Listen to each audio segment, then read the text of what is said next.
Le pull de Noël. La maison du chat Françon se trouvait en plein cœur de la ville. À cette période de l'année, il n'y faisait pas très chaud. Le sol était recouvert de gel et le froid s'engouffrait par la porte. Mais son pull de laine tricoté était bien douillet. Tous les matins de bonne heure, Françon se promenait dans la petite ville pour se réchauffer. Ce matin-là, une atmosphère de fête régnait partout. La neige était tombée pendant la nuit et chaque animal, petit comme grand, était sorti faire ses achats de Noël ou trouver un sapin pour sa maison. Certains étaient pressés, mais la plupart prenaient le temps de s'arrêter pour discuter un petit moment avec leurs voisins et leurs amis. Françon longea les vitrines des magasins et se frotta contre la devanture de la vieille librairie. Une bonne odeur de bretzel à la cannelle sortait du café de l'ours et à travers les ruelles résonnaient les notes claires de la chorale de Noël des souris. Vive le vent, vive le vent, vive le vent d'hiver, qui s'en va sifflant, soufflant dans les grands sapins verts. Oh, vive le vent, vive le vent, vive le vent d'hiver. Excuse-moi, je crois que tu perds quelque chose, couina la plus petite souris. Mais Françon était déjà un peu plus loin et n'entendit pas la voix fluette.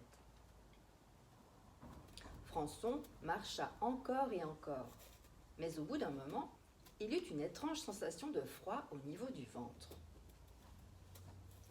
Quelle horreur! Son pull s'était détricoté en un long fil de laine. Voilà que Noël s'annonçait bien difficile pour un chat habitant une maison de carton. À cet instant, le fil se mit à frétiller et s'échappa en serpentant. Vite, Françon attrapa son extrémité. Où allait-il? Le mieux était de le suivre. Le fil serpenta à travers la chorale de Noël des souris, s'envola au-dessus du chapeau d'Esther le raton laveur.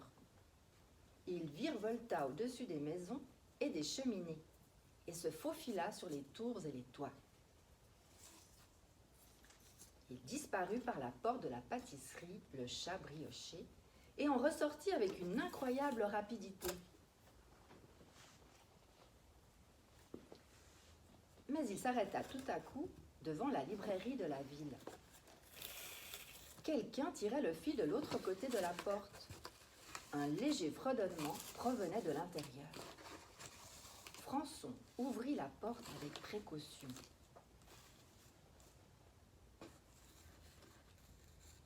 À l'intérieur de la librairie, il faisait agréablement chaud. Monsieur Blaireau était assis devant un feu crépitant. Dans ses pattes, il tenait quelque chose de rouge et de laineux. « Ah, très bien, tu as trouvé le reste du fil, dit Monsieur Blaireau. Maintenant, je vais enfin pouvoir terminer mon tricot.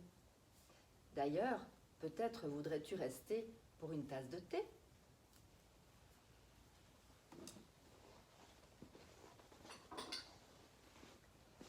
Et c'est ainsi qu'en cette froide journée d'hiver, Françon perdit son pull, mais trouva un nouveau foyer. Et si je ne me trompe pas, ils y vivent toujours ensemble aujourd'hui.